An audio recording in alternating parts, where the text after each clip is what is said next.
Hi guys, welcome back. So the Springboks are out nice and early with their team to play Argentina, the last round of the Rugby Championship. Now, they can still win the Rugby Championship. They need Australia to do them a bit of a favour, but they just need to win this game, finish strong, see what happens.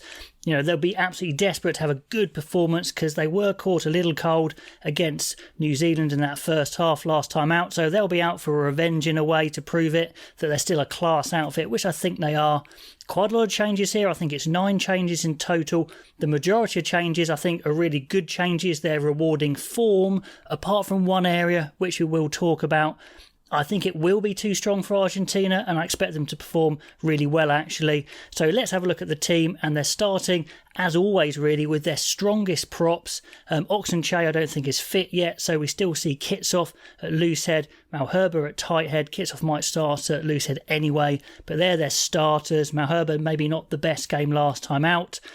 Someone who did have a really good game was Malcolm Marks. Now, we know the combo they can play with Mbonambi starting, and they do prefer Marks to come off the bench, but Marks is so good, maybe he does deserve to start just out of performance. Maybe it's just a rotation, I don't know. Either way, it's a great combo. They've still got their 2 best hookers in there. We're not seeing the likes of Dweb or anybody like that. So, super strong starting front row. Mbonambi, Unikane, who gets onto the matchday 23, is the replacement loosehead. Vincent Koch maybe deserved to start, so a little unlucky, but he remains on the bench. 2 very strong front rows, as always.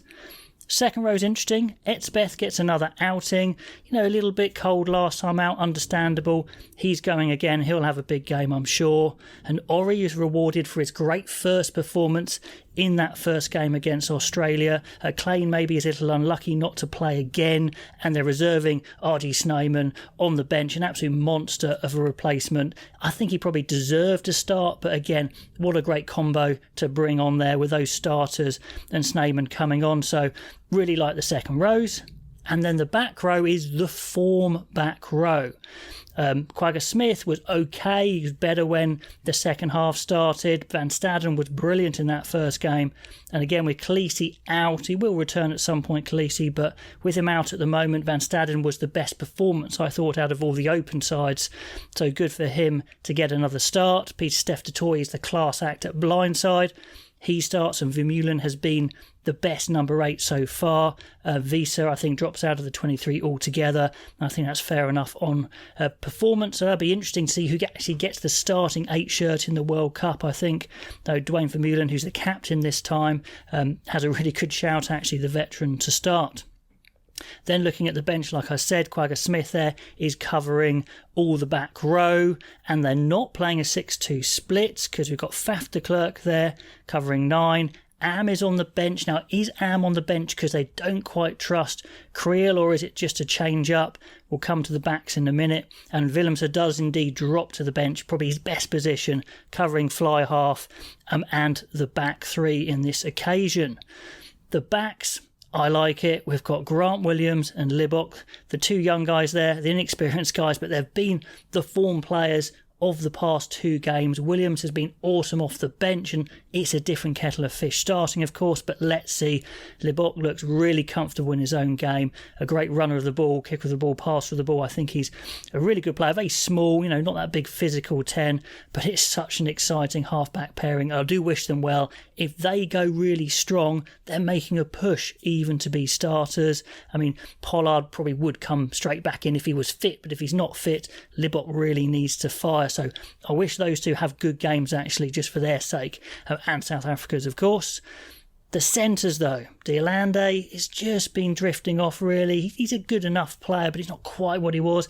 Esterhazen will be a bit gutted he doesn't get another start, but De Allende's been given another role to see if he can pick it up. And they do need to play a different 13. Am can't play every single game, so they're giving Creel a role. Am's on the bench, maybe break glass in case of emergency. Maybe we won't see a lot of Am if those 2 go okay, but plenty of eyes on Creel, because you guys put in the comments below all the time he shouldn't be in the squad at all, so he's got a point to prove. And then it's probably the best back 3, isn't it? Mapimpi maybe a little unlucky not to get another start, not because of performance, but maybe he just deserved to have another game to get back into form. But Arends and Colby are the two best wingers, just absolute lightning. Not big guys, but I mean, they're just class acts, aren't they? And Villiers Leroux can be hot and cold, but he can really get that backline popping. And if Libbok's starting, I think they like the veteran there anyway. So it's a fantastic backline, apart from maybe that centre area. Pack's really strong, and the backs, like I said, de Klerk's going to come on and try and prove a point that he's the starter at 9, and Am there may be needed. Willems, I'm sure we will see somewhere, maybe come on at fullback. We do need to see someone else have a run at fullback. Anyway, so I really like the team, maybe apart from the centres. They're trying to balance rewarding form with trying to see a few players. They haven't just rolled round players for the sake of it. I don't think there's plenty of logic in it. I think they're going to perform really well. I think we're going to see Argentina get beaten. I'm sure they'll be up for it as well. It'll be a good game, but they just need to win, give themselves a chance of maybe sneaking this rugby championship. But anyway, at least put them in a good place moving forward towards the World Cup. So let me know what you think of that team, all the comments below, and I'll catch you next time.